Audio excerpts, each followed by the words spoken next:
So I welcome everyone that's here. Are we online at all? Yes, we are. Okay, so then I got to put on my online voice. Okay, for those who are watching and or may watch later on, we thank you. Thank you for being with us. And we hope that the few minutes, hour, whatever it is, that we're going to spend together will be good in the sense that ideas will come out and understanding as well. If you are at home watching, we ask you that you participate. Go ahead and text your message, send your message. We'll have someone follow to see if we have any messages from anyone that may be at home. And it may be a parent, and that's okay too. Même si son parent qui la caille cap suivre avec nous pendant heure de temps ça que nous pourrions passer ensemble. Si une question qui vient dans l'idée, voyez un petit message par nous et nous capables inclure questions, commentaires, salia que vous voyez par nous. Nous gagnons avec nous Pastor Prince Lewis. Pastor Prince is family. He's a member. It's just not in the registry, but he's a Bethanie member. He and I, we go back a long way.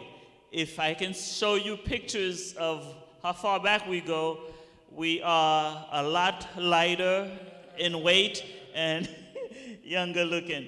But Pastor Prince and I, we have a good chemistry. We always work well together. So again, it's a pleasure, it's an honor, and I'm happy to be with him, serving God, helping out the youth of Bethany.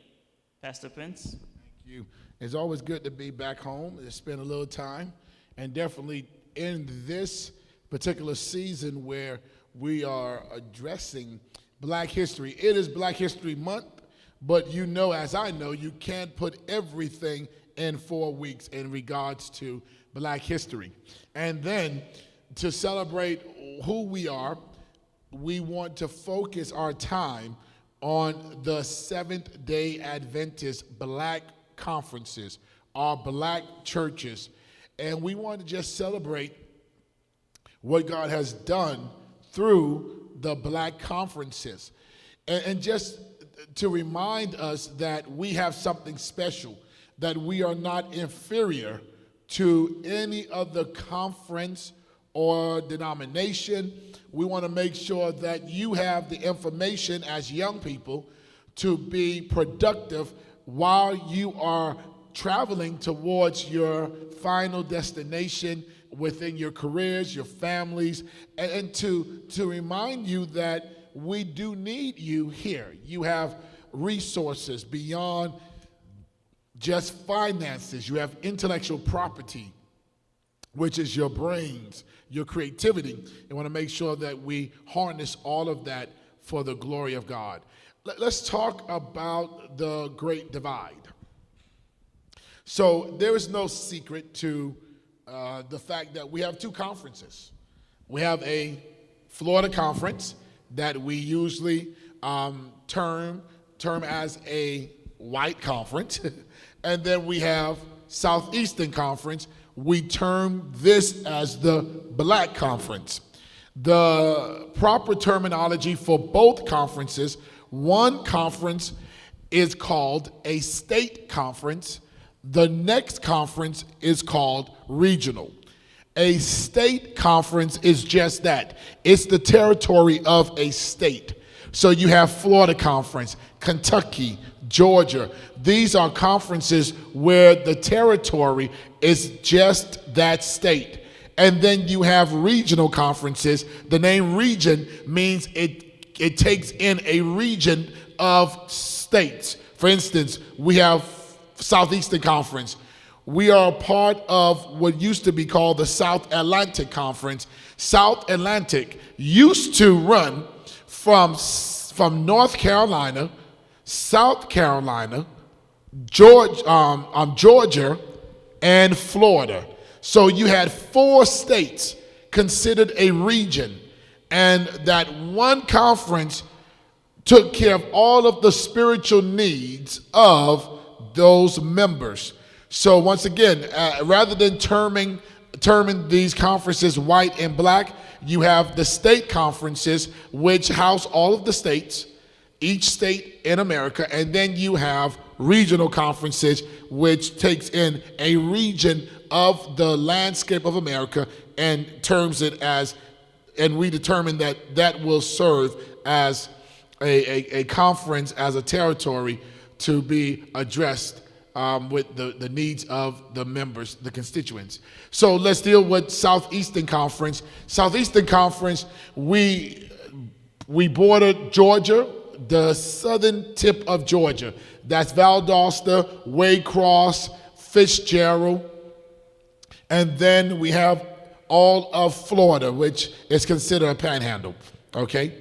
Now, what makes Southeastern Conference unique from other regional conferences? And let me give you some more history. We have 9 regional conferences. 9. That's something you need to remember. We have 9 regional conferences that basically takes in all of the work in America. 9. And in the South, the southern part of the United States of America, we have 3 conferences which in the regional work. It's Southeastern, South Atlantic, and South Central. And then you go into what they were considered above the Mason-Dixie line. That will be the Virginia, D.C., Pennsylvania. You have Allegheny West and Allegheny East. And then you go beyond that into the north. Now you have greater Northeastern, and that's it. Northeastern is the further, no, then you have Southwest region, and you have Central States. Those Southwest region is Texas, Oklahoma. That is the largest regional conference and probably the largest conference in the world, in the U.S. It's Southwest region. Its territory is the largest territory within the work, okay? So you have South Central, Southeastern, South Atlantic, you have Central States, Southwest region, Allegheny East, Allegheny West, and then you have Northeastern, and then you have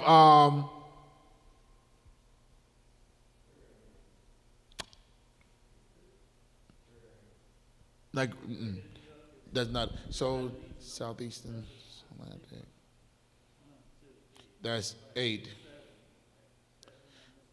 So South, let's go with South Central, Central State, Southeastern, South Atlantic, Southwest region, that's 5. Allegheny East, Allegheny West, and Northeastern. And there's one more, there's 9 regional conferences. Anything over in the west side is close at all, like California around here? California, there we go. We can tell you how we can give it. All right. I'm going to tell you right now.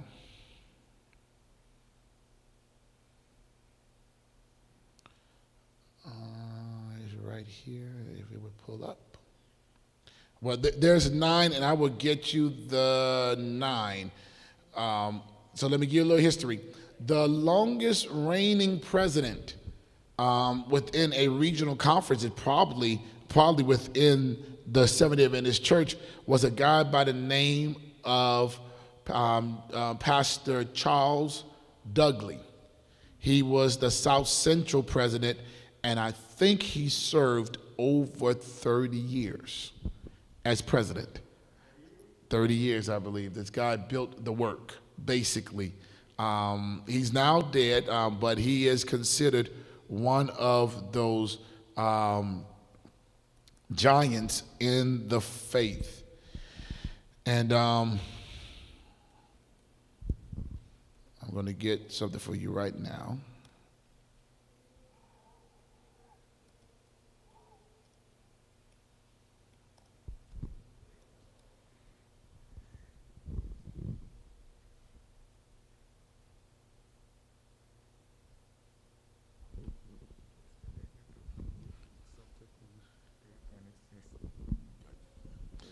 So we'll go back and forth as we talk to each other. So let me list out some more information, then want you to talk back to me. Do we have a way of getting information from those who are watching online? If they can text in as we get ready, but I want to give you a little bit of history of some of the accomplishments. So there's 9 conferences. I'll give you the last one, and then you have this particular president that served for over 30 years. Now, regional conferences are important, but they are becoming distinct, or we're losing our steam, let's put it that way. And the question I want to ask those who are in here with me, do you see, what are some of the issues you see with having a black or a white conference as they deem it? But as I told you before, it's a state conference versus that of a regional conference, which is just the proper terminology. But I want to know from you, and we can dialogue. I know the mic is there, but we can take the mic off the stands and you can just pass it around. Do you see a problem with 2 conferences, 2 different churches in one city? So you have your church here, Bethany, and what's the next church that's in the city? You have Port Charlotte, and then you have another Faith. So there's 3 churches here in the area. Do you see a problem with having 3 Adventist churches serving 3 particular communities?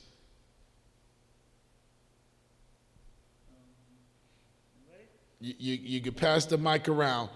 Do you see a problem? Because you have very few Baptist churches, but a Baptist church is a Baptist church, regardless of where you go. But do you feel as if it's strange that you have this church that's considered a Haitian church, then you have the next church that's considered a white church, and then you have the next church, I don't know what you consider Faith, it's just a church. They're the English church, that's how it would be. They're the West Indian church. Well, that's even more to talk about. It's a Jamaican church. So we have a Haitian church, a Jamaican church, and then we have a white church.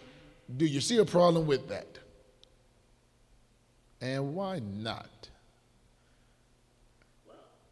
You can grab the mic and just put it next to you. Something to think about. Why not?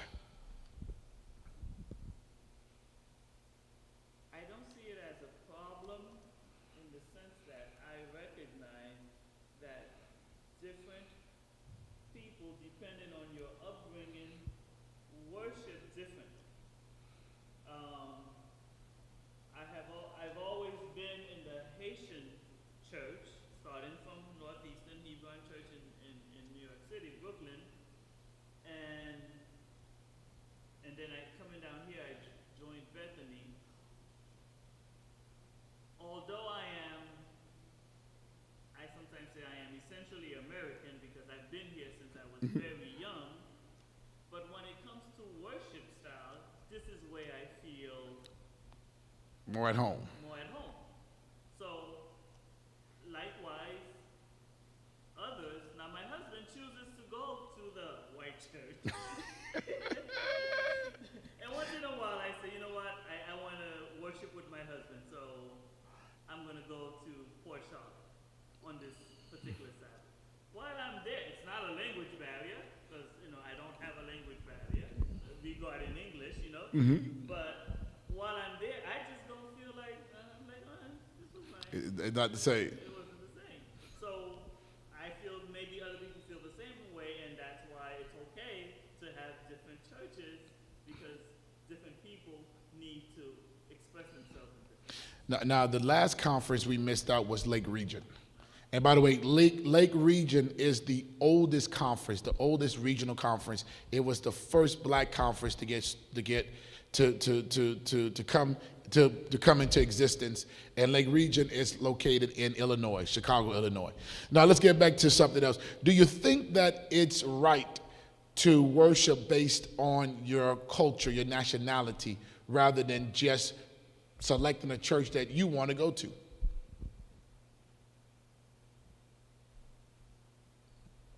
Do you think that, we should just have just one big church and everybody just gather in that one building and it will be a big church? I mean, a lot of people. But the question is, will you feel at home? Do you think that it's okay to have these churches where you worship based on your nationality and your culture? I think so. And what do you think? I mean, this discussion is not between just me and Pastor Joe. Okay, because he and I, we can talk for hours about it. But si ça nous concerne nous-mêmes, est-ce qu'il fait sens pour nous que bien l'église blanche et l'église noire, ça nous concerne ça? What do you think? Come up to this microphone. I think it's safe to say that being diverse in that way is key.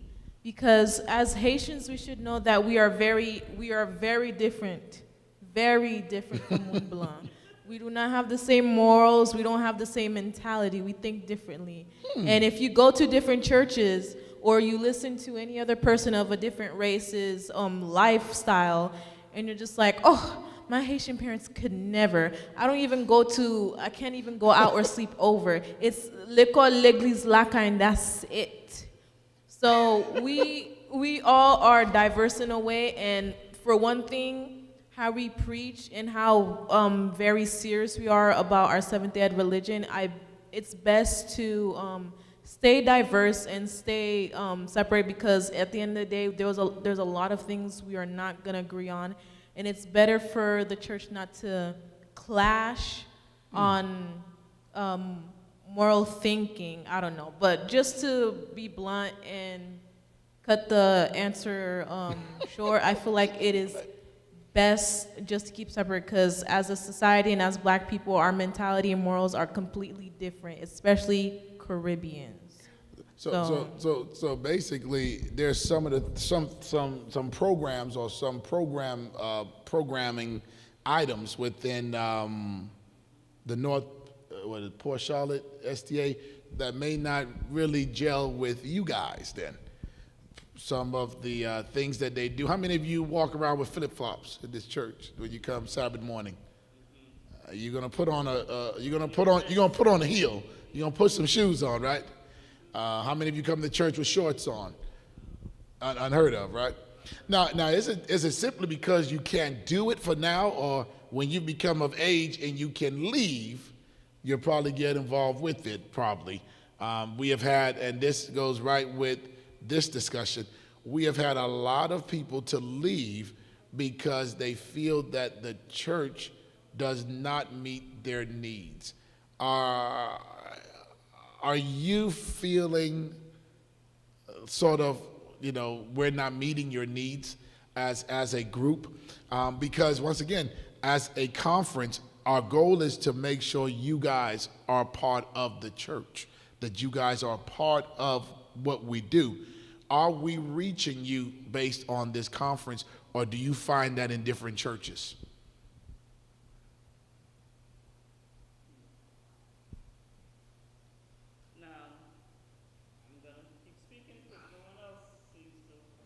This is the opportunity for us to talk to everyone and facilitate. Do you feel that, because you go to other conferences, other churches, and the question is it because we're not doing the best we can to meet your needs? What may it be that caused this type of flight? Well, here's what I feel about particularly younger children. I chose to raise my 3 boys here in Bethany, but knowing that over there, just a few miles away, they have a Sabbath school with classrooms that were well decorated and that had all the props and everything. And probably, my children speak some Creole, but not fluent Creole. Oh, I'm sorry. Yeah, it's on. Yeah, it's on. Right, but still, I chose to raise them here, and they came here, and I provided for them at home whatever I felt that the church didn't give them. But sometimes I have to say, I did think, maybe I should let them go to that place that have the nice Sabbath school rooms with, audio visual and whatever is the thing at the time. So that's a service that we're not giving to our children, is all that we can give them in Sabbath school. Some of the biggest arguments we have had is over the building, what we offer in the building. We may not be so much youth and children ministry driven. And so do you think you leave because of what we are not offering? And if that's the case, how do we begin to settle that and to make sure, and this may be a good question to the few that's here. How many of you, after you graduate from college and university, would return back here, back home, where Bethany is at? If you had the opportunity, would you come back home?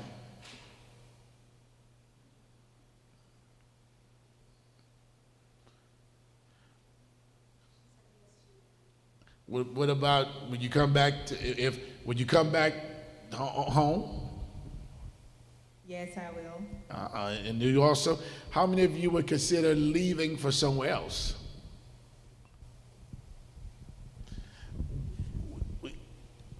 I don't think they leave thinking, I'm going to leave for somewhere else. Or if you're right. Had you asked them, those that left, had you asked them at the time that they were here, they probably would have said, no, I'll come back home too.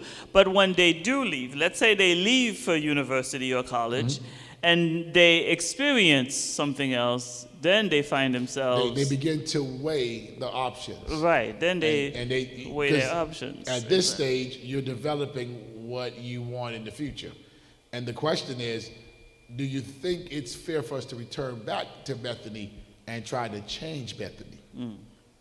That's always the argument when we leave to go off to school, and depends on where you go, because if you go to Oakwood, you have the African American black church experience. If you go to Southern, you have the Port Charlotte experience. And so depending on how you are exposed to worship as you are developing and matriculating through college, you return back looking for that. Right. And the question is, are you willing to negotiate and do a little bit to sort of bring your home church, you can't change everything, but to help them move along. And if we had to put a list together, and I'm big on resolutions, solving problems, what would you say is the greatest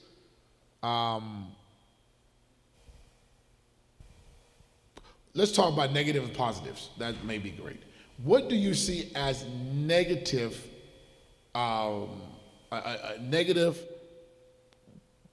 marks against Southeastern Conference? That may be the place to start, and then we'll talk about the positive. What are some of the things you have seen as you have traveled around Southeastern Conference to the campground? You have traveled and to different function, youth convocation, federation within the Southeastern Conference that you would say you never had an opportunity to ever talk to anyone that will listen. I would tell them this. What are some of those things? Let me hear. And it usually speaks to the overall, the larger picture of the black work.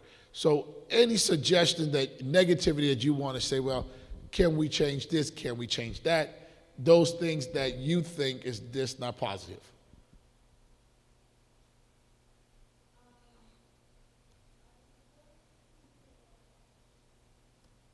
I'm going to try to separate the two.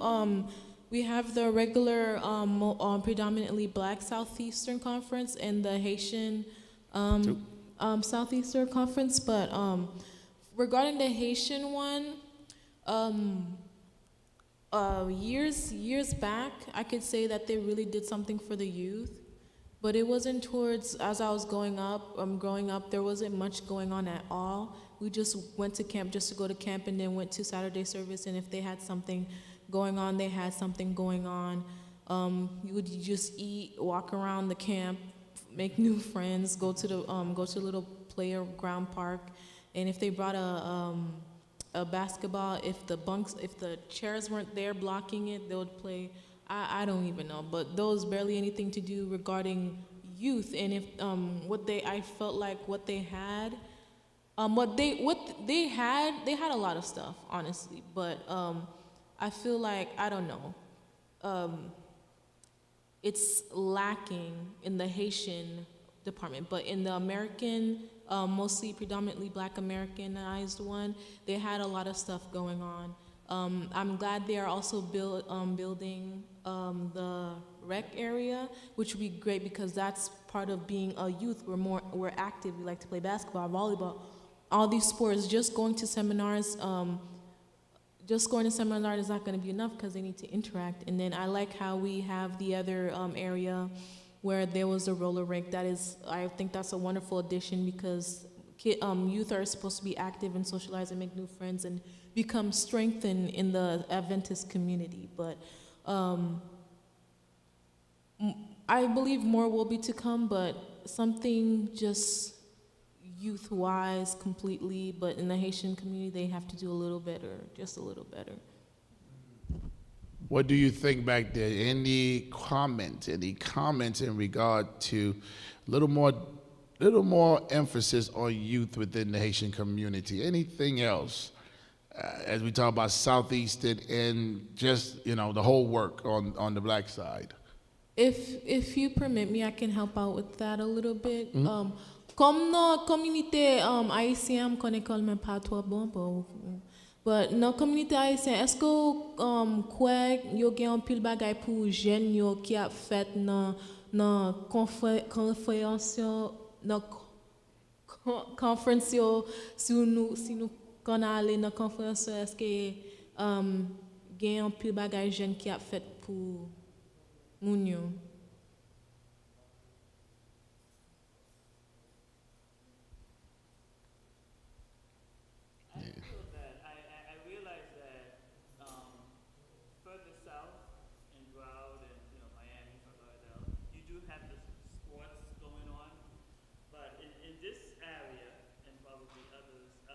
Always wish that there was more sports. I have boys, but when they were kids, they wanted to play basketball. They didn't go to an Adventist school. They went to Charlotte High School, and they wanted to play basketball. Particularly, my oldest one, who's 6'6", he wanted to play basketball, and I never made it happen, but in my mind, I always thought, we have enough Adventist kids probably in the area, whether it's from here, Bethany, Punta Gorda also has a church. Punta Gorda Seventh-day Adventists, they're part of Florida Conference. So, between Punta Gorda, us here, Port Charlotte 7 days, even if we go up to Northport, because there's a Northport Seventh-day Adventist also that's part of Florida, there's probably enough young men and women to have a league. But, I thought I didn't pursue making it happen, which I could have because I had 3 boys that wanted to play. But I think that would help because, we don't allow them to join their school teams. Yep. And then because we tell them, no, you can't practice on Friday night, you can't play Saturday morning, but yet we didn't offer them anything else, anything. And band too, I have band and sports because, my kids, were, 2 of them were into music, but once they got to high school, and the band was playing for the games on Friday night, and so they didn't have that opportunity. To expand the rec into the west side, because we went as far as Fort Myers actually, because Fort Myers had a team in the league in Tampa, but nothing on this end for sure. And then the band, that would be a change. So we have the drum corps, but not a band. Not a band. Not a band, you're right. Any other negativity, and then, more to be done within the community in regards to activities. I believe you'll see changes in that. Once again, we have the gym that's going up right now, which is a blessing. That is going to change a lot of what we do out there. And then we also have the skating ring that was also recently built. And we had some more plans to really invest in youth ministries on the campground, because that belongs to us. And if we're going to bring our young people out, we need to have a lot of activities for you guys to play and have a great time. So those are great suggestions. What about the positives of having our black conferences? Any positives that we see? Before that, I just want to add something, Pastor. Yes, Elder. Like, before I was in Florida Conference, so I see they always do some training, if I can use that word, for the elders. So it's for the elders. Like, I remember for that 2014, when I become an elder, I have to get some training to know how I can preach, how, if I have to visit a family, I have to do that. So many things. So I don't know, Southeastern Conference, we do that one. So over there, they do that often in Florida Conference. That's the difference I see. And the second thing I see for the youth, they always have so many programs for the youth. For the youth, like you can tell, people from Naples go to Tampa. So they meet together. They make some, or I can say that concours, Bible. Contest, yeah. Bible Bowl. Yeah, they make it together, and then our young people, they meet together, and then sometimes, like our youth, whoever are 18 or 19, so they will need to go outside to look for someone.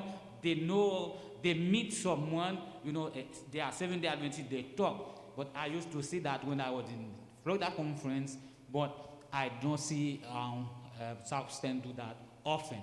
It's gonna be good, but right now we can do it because Mr. Corona. But if we keep going that for our youth, it's gonna be good, and for our elder, because after the pastor is the elder. But if the elder have some training, it's gonna be hard for the church. I got you. With the within the Florida Conference and the state conferences, they do the Pathfinder experience. So they have their ministry, their youth ministry.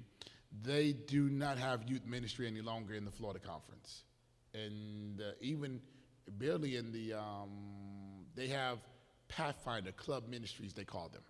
So their programs are wrapped around Pathfinders and Adventurers. The only group that's still operating AYM is us, the black conferences.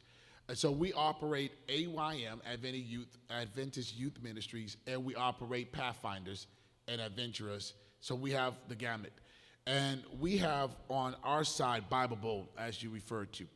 So we have Bible Bowl is older than Pathfinder Experience. And when we offered Bible Bowl to the state conferences, they rejected it, and they started the Pathfinder Experience. So we have teams all throughout, but we have very few teams on the west side over here. Very few teams on the west side. But between Dade and Broward and Central Florida, we have a plethora of teams that do Bible Bowl. The west side of the conference, you guys are more spread out than any other region we have. Dade and Broward, they're connected by 95. and West Palm Beach, 95 and Turnpike. The west is connected by 75, 75 west, 75 west coming out of the 75. Alligator Alley. That's it. Alligator Alley. Coming from out of Dade, Alligator Alley would take you all the way through the west to 75. So you have Ponta Gorda, you have Sarasota, you have Port Charlotte, you have North Charlotte, you have Tampa, which is the largest of all the coastline area on the west. And so the churches are usually how far apart? 20, 30 minutes, 40 minutes, at least? Because you have to hit the 75 to go at least 2 or 3 exits down and then into. So it makes it a little difficult to bring everybody together, but I think Corona is going to change all of that. I think all of that will change, because when we are done with Corona, a lot of people are going to want to come back to church for the fellowship. But more training for elders and definitely more youth programs within the west side of the city, and that will work. Some of our positives within a black conference is that many of our young people can lead. Many of you can have leadership positions where you start developing leadership skills. And that is a positive, because you have pastors and elders that will be willing to work with you so that you can learn how to lead. What are another positive mark within a regional conference?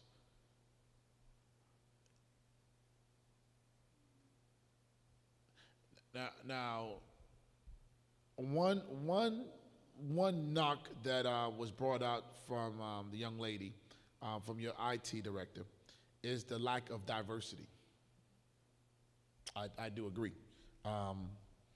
You asked the question, how many white Adventists will worship with us on any given Sabbath? None. But when you go to the other church, how many of us are there? A lot. And so the question I have, why do you think we go to their churches but they don't come to our church? Certainly, they wouldn't come to a Haitian church because they won't. The barrier, the language barrier. That's the first thing. We say it's not the language. Yeah, I mean, let's move the language out of the way. If this was an English-speaking church, which you speak English and Creole, you do both, okay? And if they had an opportunity to visit between all of the churches, do you think they'll come here? No. And what is the obvious reason why? Because it's a what? It's a black church. So my question is, why do we go over there? And I've heard this argument, Pastor, that, people should worship wherever they want to worship. So why is it that it's only us that need to change where we worship and nobody else? Why do you think we go over there to worship and they refuse to come here to us? Is it our music? Is it our music? Is it the preaching? What is it? You think they're afraid of us? Say it again. Yeah, I mean, that is something to question. I mean, how often do you go and visit that church? A lot? No? So you guys are staunch members here. But you're right. Oftentimes, if you decide, what, let me go over there, and you get there, you say, oh, there goes so-and-so, there goes so-and-so, and there goes so-and-so. Or what used to happen when we had church, because they're a white church, I'm going to just say it, they would end sooner than we would, right? Mm-hmm. And then so if you go early enough, you see a group of young people there, and then after church, where do they come? They come back here? They Yeah. come back here to get the end of church here and have the fellowship. I tell you, the parking lot fellowship. Yeah, and have the fellowship. So, I mean, and I ask the question all the time, which is true. Do you think what they have is better than what we have? You know, and the thing is, if you do not value what you have, you sooner or later will lose it. You know, and I want you to, those who are watching and those who are here, I want you to be motivated and take pride in what we have. This is your church. This is your conference. And the way we operate here is unique to us. And the difference in this setting is that you don't have to change. When you go to any other place that does not respect your style of worship, you have to adapt and change for them. And usually when you do that, you're not being authentic to God. You know, I'm always leery when I hear why can't we do what they do? Because we're not them. We're not them. And if now let me give you this stat that's going to shock you. Do you think there's more white people or black people in the Seventh-day Adventist Church? How many of you say there's more white people in the Seventh-day Adventist Church? Raise your hand. How many of you say there are more black people in the Seventh-day Adventist Church? Raise your hand. There are more non-white. You said it correctly. And by the way, do you think there's more Hispanics in the church or more black people in the church? So let's try that one. How many of you believe there are more Hispanics in the church? Raise your hand. How many of you believe there are more blacks in the church? Raise your hand. Okay, so let me give you the stats. The Adventist church has over 78% black people in it.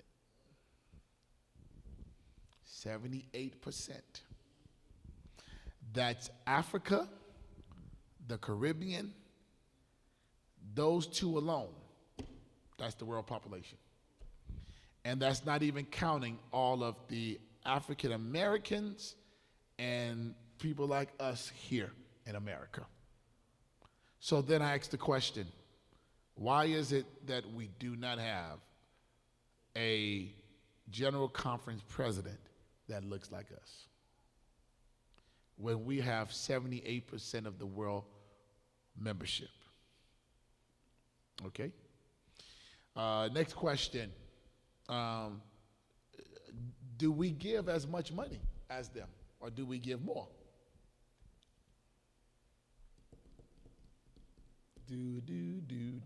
How many believe we give less money than them? Raise your hand. Talking about all together as a group. We give less money. How many believe that we give more money? I want to think that, and I may be wrong, that percentage-wise, we probably give more percentage of our income than they do, but since our income is lower, it doesn't meet up to. So let's talk about the giving. The black influence of the giving, talking about from the state all the way to Africa let's talk about every black person in the church compared to every white person in the church. Percentage-wise, we give more because there's more of us. But when it comes to the bottom line, the dollars, they give more. Yeah, because there are less of them, but they make more than us. But there are more of us, but we make less than them. But when we pull together, percentage-wise, we give more to the church. Put it this way, they really can't run the church without us. We bring a large portion of the resources to the Seventh-day Adventist Church. Okay? Now, let's talk about the population. Let's talk about conferences. Okay? Do you think there's more in North American Division? Do you think there's more white members in North American Division or black members? Talk about in North America. You said black.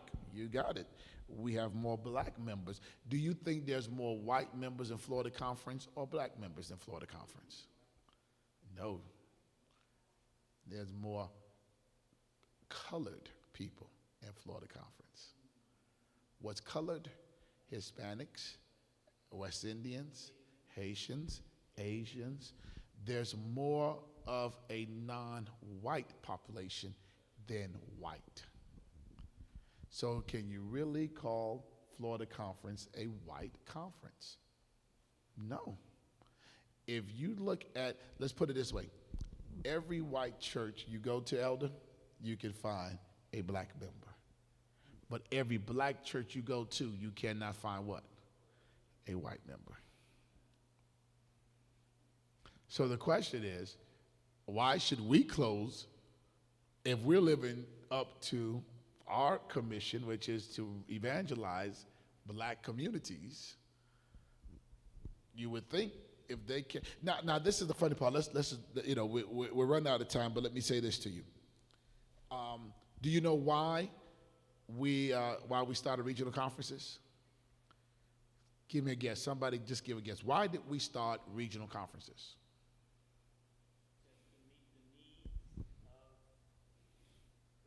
Interesting. Anybody else?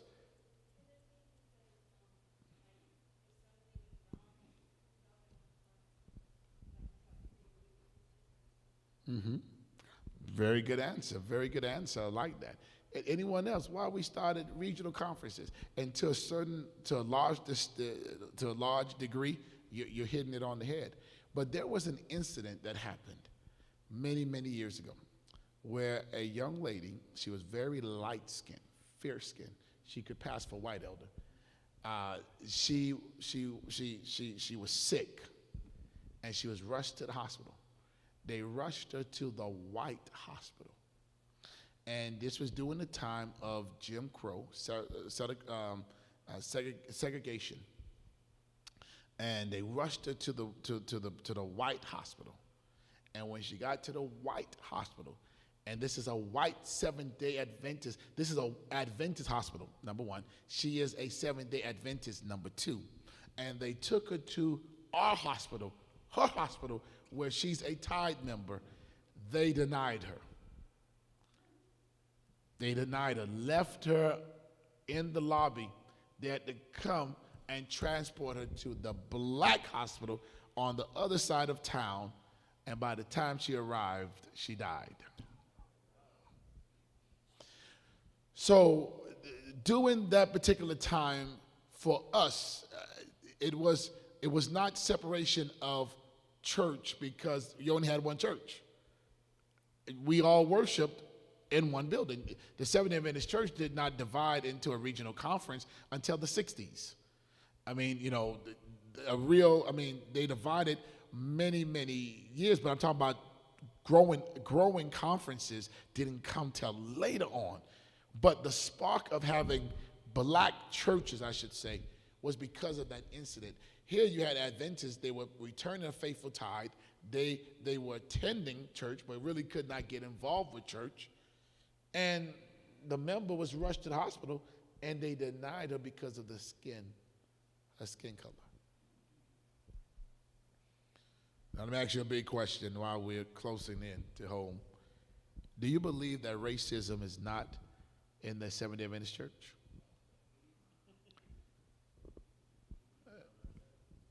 Do you think racism is not a part of the Adventist Church? I mean, how many of you believe that we have no racism in the church? How many of you believe we have a little bit of racism? A medium range. Let's just say racism altogether. We're not going to try to, we'll put it at a high medium range.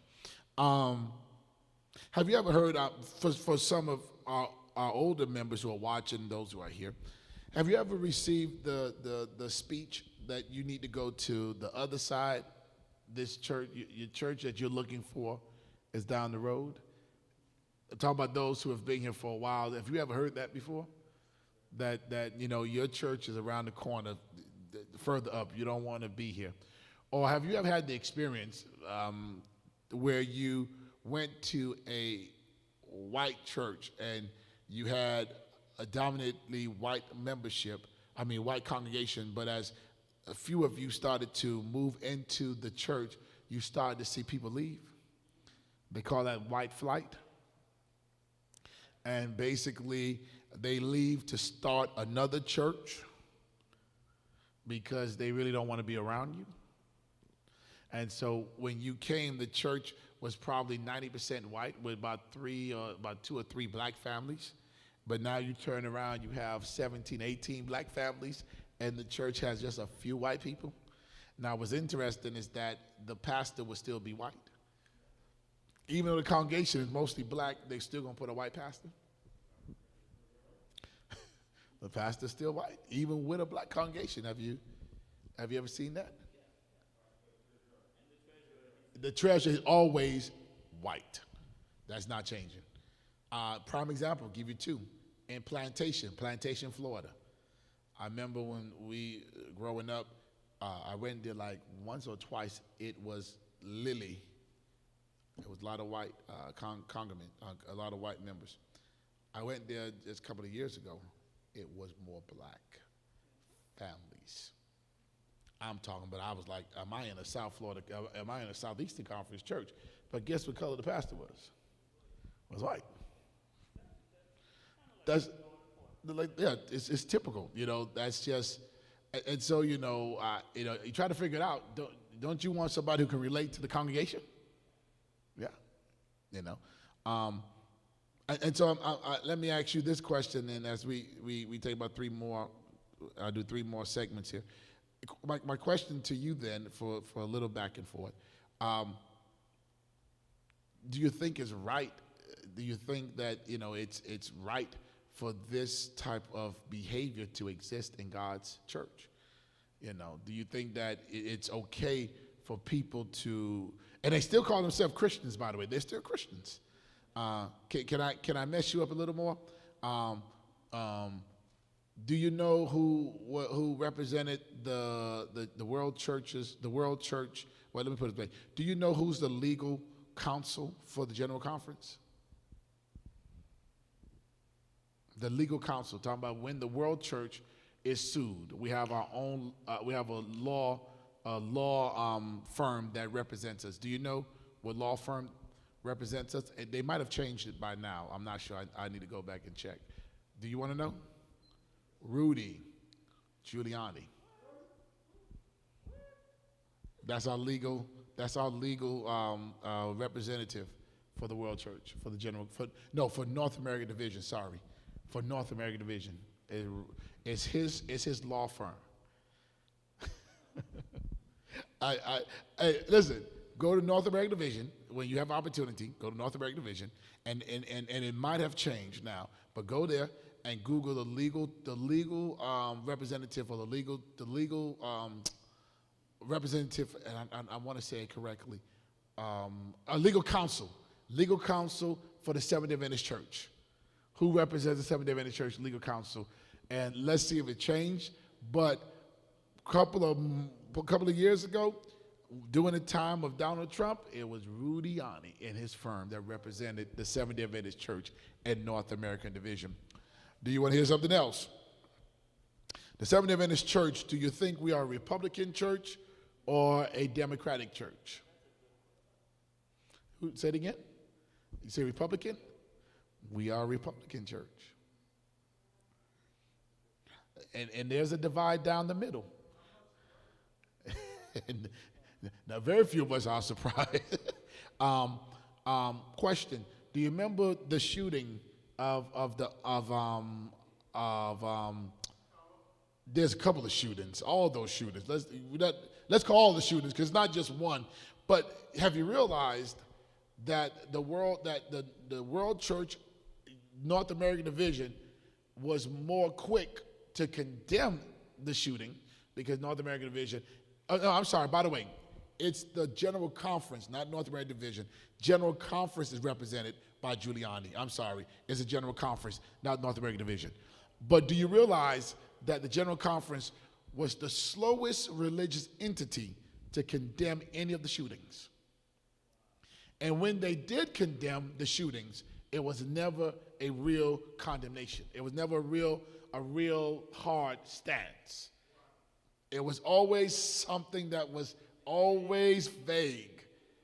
Never straight up, we condemn this. This is not right. This is immoral. Always. And in some cases, the church said nothing.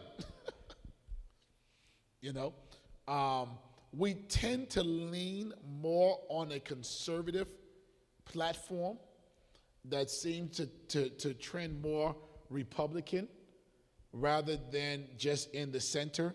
I do not describe to any political party, but as a religious organization, what do you agree we need to be in the middle and not take a stance?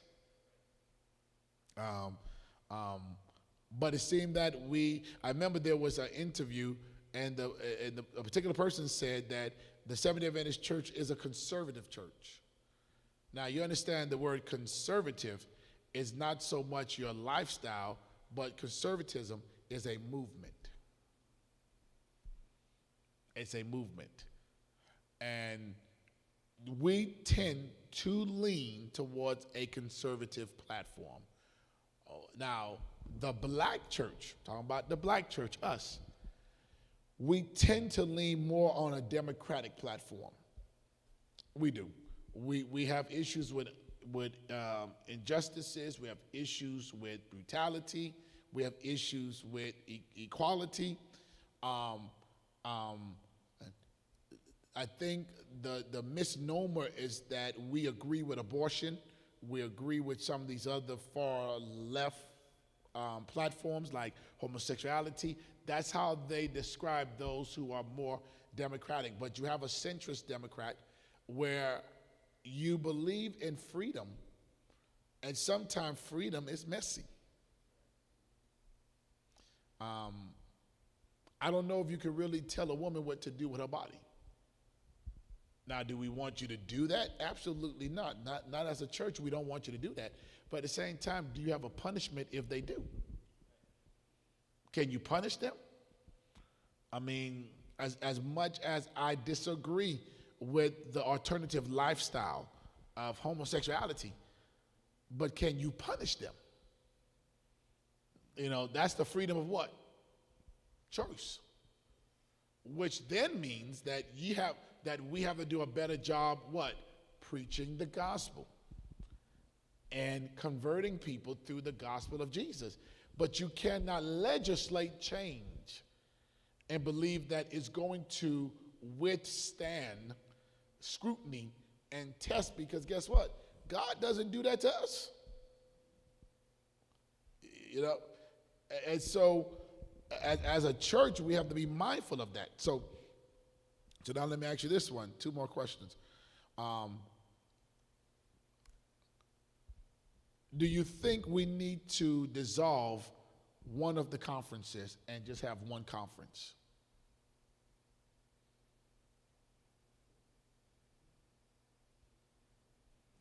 So let me ask the question by the show of hands. That's something for you to think about.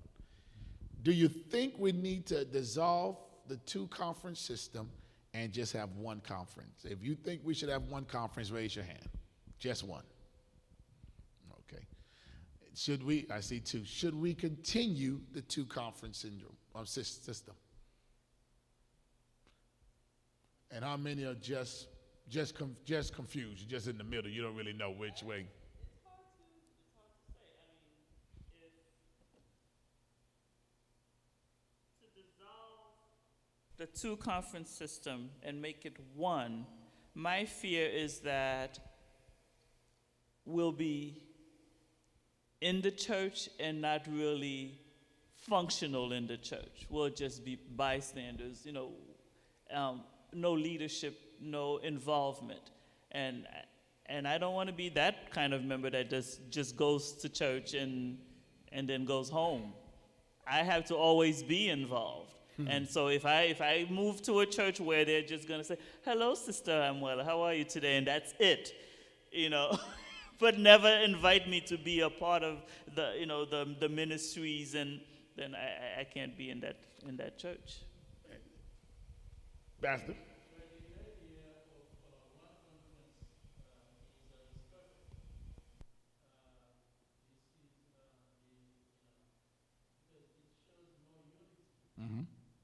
All that. Thank you. But nevertheless, I believe having two conferences is good for now, because even if you flipped it into one conference, the segregation mentality is always going to remain. Because just like you said, a lot of people would not feel comfortable. Like it's actually both way for me. It's either black or white. Sometimes even among your own ancestors, you find that body, color, different classes, education, the discrimination type, I think, is not just for white or black. Sometimes it's even among your own people. It is sad. It when is. you said it, but it is true. Sometimes we have a tendency, or this person is white, but sometimes it's happened even among us. But when it's come to discrimination, the segregation mentality is always remain, especially among what I think is stronger among like white people, because a lot of them dislike being worshipped among other culture, like black, but I think it's always going to remain. That's a good. That's a good point.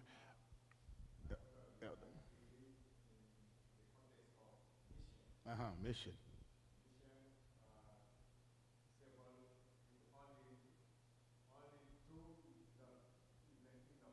Not enough. That's not enough for the work.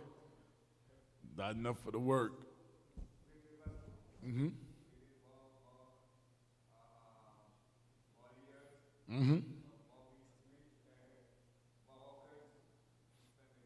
It, awesome. The organization.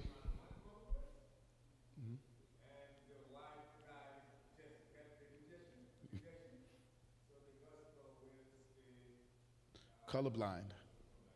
Yeah. And I think we said almost the same thing in the context that the two conference system, it works because. You got a comment? Go ahead.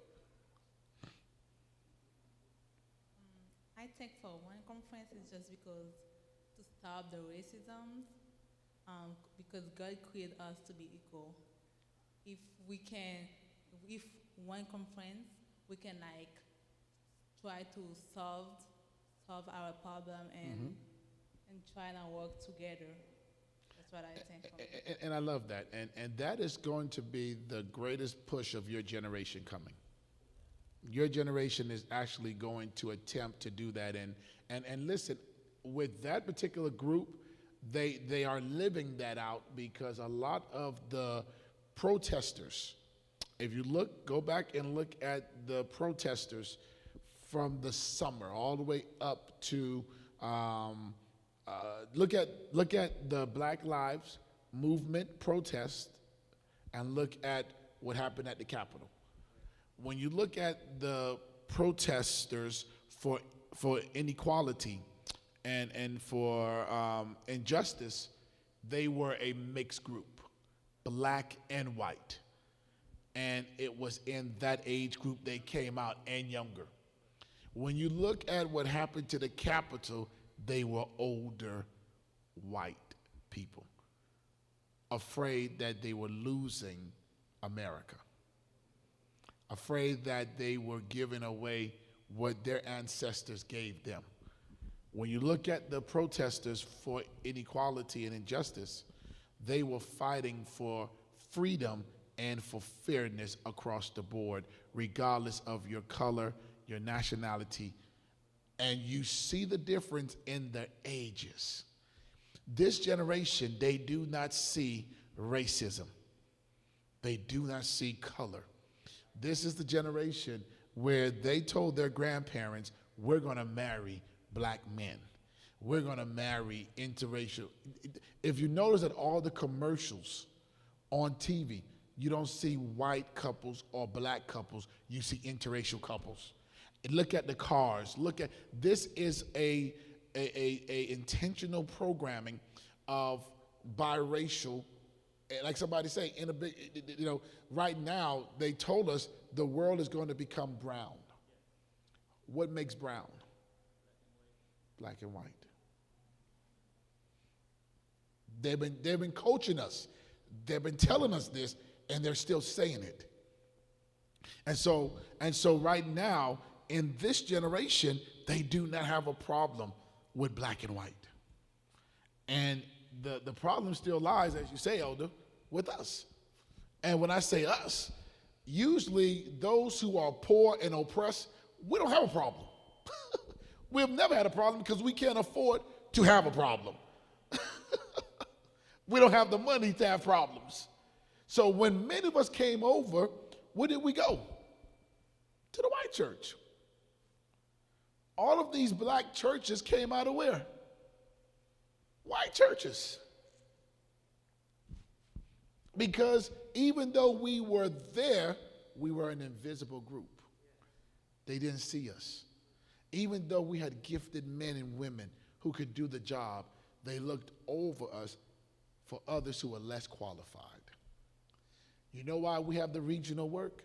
It's because we can have people in leadership that looks like us, who are gifted, who should be leading in any capacity, anywhere, okay? But because of the color of our skin, we've been denied. And that's a sad reality. And it's not just Adventism. We are much better than most denominations because at least we're trying to hold it together with two conferences. But the AME, African Methodists, guess what? They came out of the Methodist Church. You know why? They had a disagreement on methods. They wanted African slaves to reform and be like them. Now, what I know about the Haitian culture is that when we sing, we're passionate. You ain't gonna sing a song barely whispering.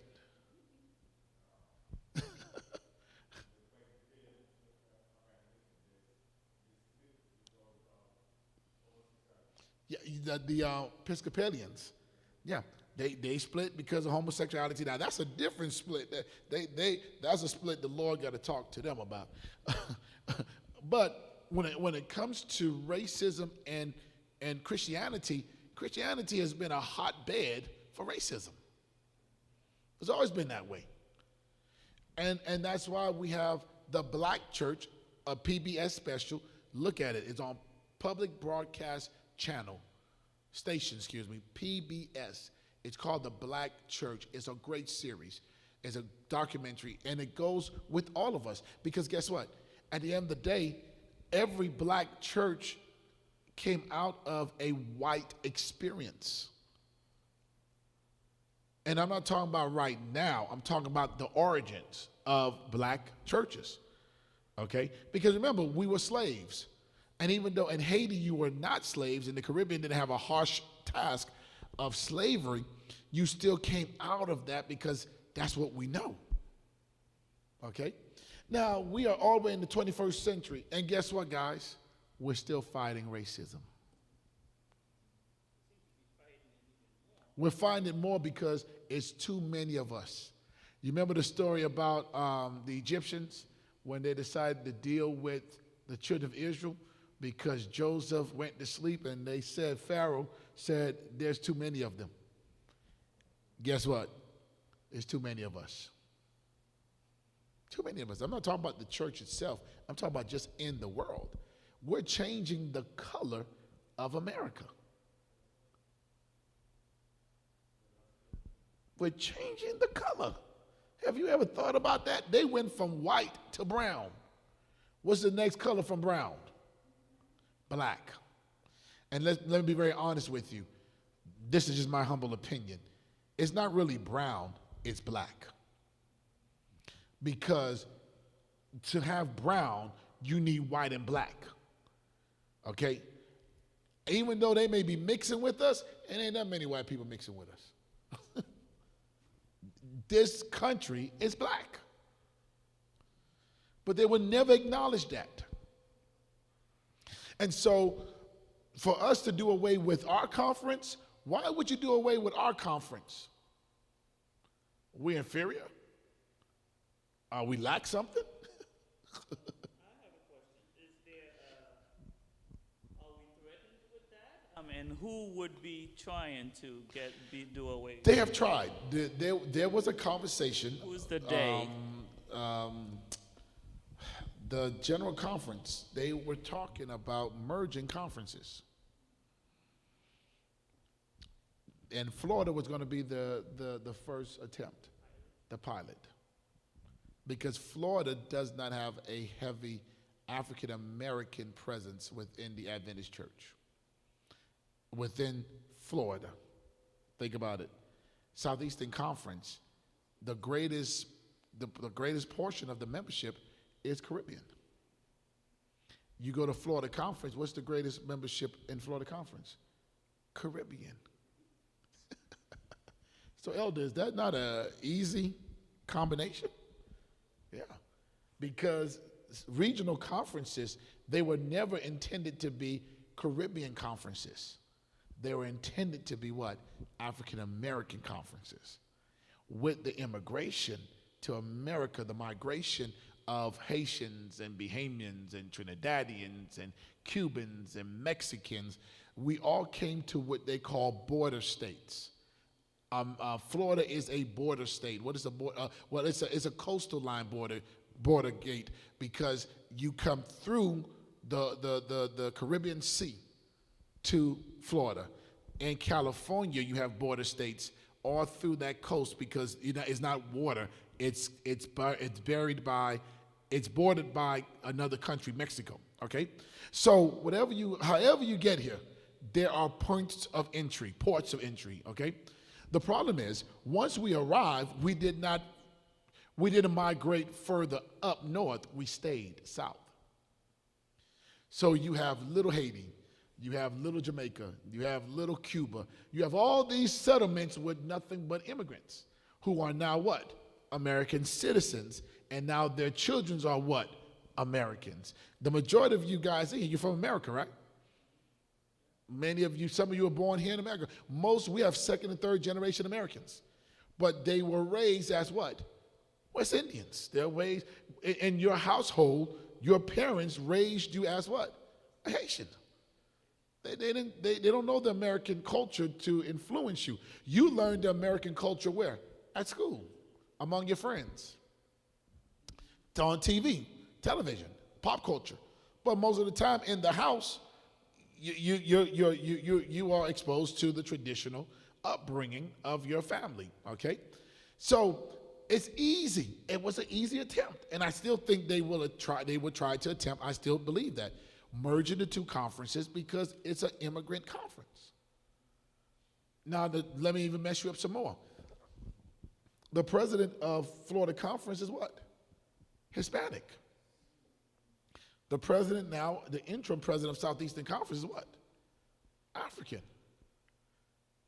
Do you realize that we are the only state with two conferences with two immigrants? Do you starting to see the picture? So if this is the case, to merge may not be a big argument, because you have no roots in the African communities. And most of our countries in here, we don't have a white and black issue in our home countries. We have classism. Classism is an issue in Haiti, Bahamas, Trinidad. You know, the class. If you have money, you have it. If you have color, you have it. That's what we fight in the West Indies. In America, that's not their issue. Y'all following me? So when I speak of making sure that we keep this, the regional conference is not just about color. It's about leadership. It's about advancement. It's about making sure that your pastor, me, other pastors that will come behind can have a job to operate the gospel and preach to communities where our people are. If we become one conference, do you think the emphasis on evangelizing Haitian communities or American communities or Hispanic communities would be there? You think the emphasis would be there? No. The emphasis is there because we have you guys. Outside of that, you'll be a part of a church where the emphasis is on what? Who's ever the dominant culture financially. So we have to keep our conference alive, guys. And let me say this to those who are listening, those who are watching. Listen, we may not have everything in regards to a beautiful building and all the rooms and amenity to, thrill you and your new status because you're educated. But the same way when you were here, these beautiful members invested in you, gave you leadership opportunities, gave you opportunity to speak, developed your skills. Don't ever forget what we are today is not because of our formal education, it's because of church. The black church is the only institution that gives leadership. You learn it from here. You may be upset when we make you preach a sermon. That's public speaking. You may get upset because we're making you write out your sermon. That's called preparing a speech. You get upset because we make you plan youth day and do this. That's called organizational management. You get upset because we make you chair meetings. You're going to be the leader of this. That's called CEO, CFO, president. Okay? What you are doing now is preparing you for the real world. And you will say to yourself, thank you for making me do what I did not want to do. Because when you go out into these public sectors, guess what? You're more qualified, not because of your education, but because of your exposure. That's why this conference is important. How many young people you know are running the whole entire IT? You don't find it anyplace else but in the regional conferences. Why? Because we want to empower you guys to believe that you can do anything with the help of God. And the only thing I ask for as we watch this together and we spend time together, the only thing I ask is that when you make it, don't leave us. Don't take your success and your wealth and spend it on the other side with people who did not even care enough for you. And we do that so often. And somebody said, well, Pastor, I should be able to go where I want to go. Well, yeah, you can. I'm not stopping you. Wherever you feel comfortable, you can go. But I just want to remind you that when God planted you here, he planted you here so we could help in the development of your skills. And even if you don't come back here and you go away, give that same opportunity, and don't miss this, to somebody who looks like you. Man, Elder, it's hard to find role models that looks like us.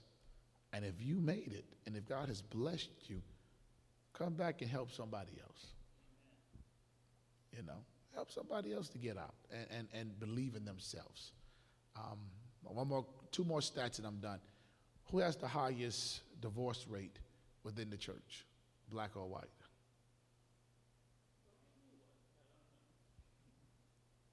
You want to take a guess? The highest divorce rate within the church, black or white? Take a vote. How many say white? How many say black? It's white. There's more divorced couples in the white sector than the black. Black Adventists, we believe in marriage, even if it means being with a disgruntled spouse. We believe in marriage, okay? Now, listen to what I'm saying. We believe in marriage, number one, but this is the biggest question. And now this, you're going to see how it may seem that we have more divorcees. Which group is more dysfunctional in the family setting, blacks or white?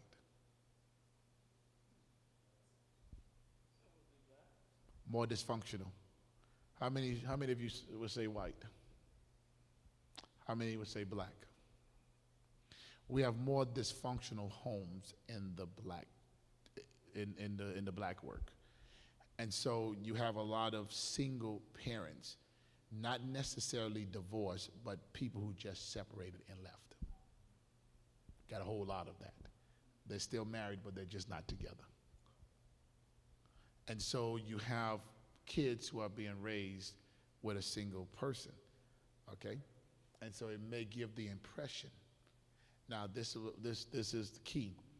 The reason why the black church is so important to the work is because the families that we have who are functional, they will serve as surrogate parents. Do you know how many of our children were raised off of a Sabbath lunching at their friend's parents' house? See, that's the thing we don't think about. This is why we're so important. Some of our kids, the only structure they see of family is when they come to church and when they go home with their church friend for that one day, couple of hours. And it gives them another idea of what life can be. That's why this church is so important. Do you know that our kids, they go to school not because our parents are educated, but because as a church, we demand that they go to church, they go to school. The peer pressure for college in the Adventist church is, and definitely the regional conference, is more fierce than any other black denomination. Don't miss that. These kids will go to college because of how this church is structured. We motivate our kids to go to school. Your boys went to college. I went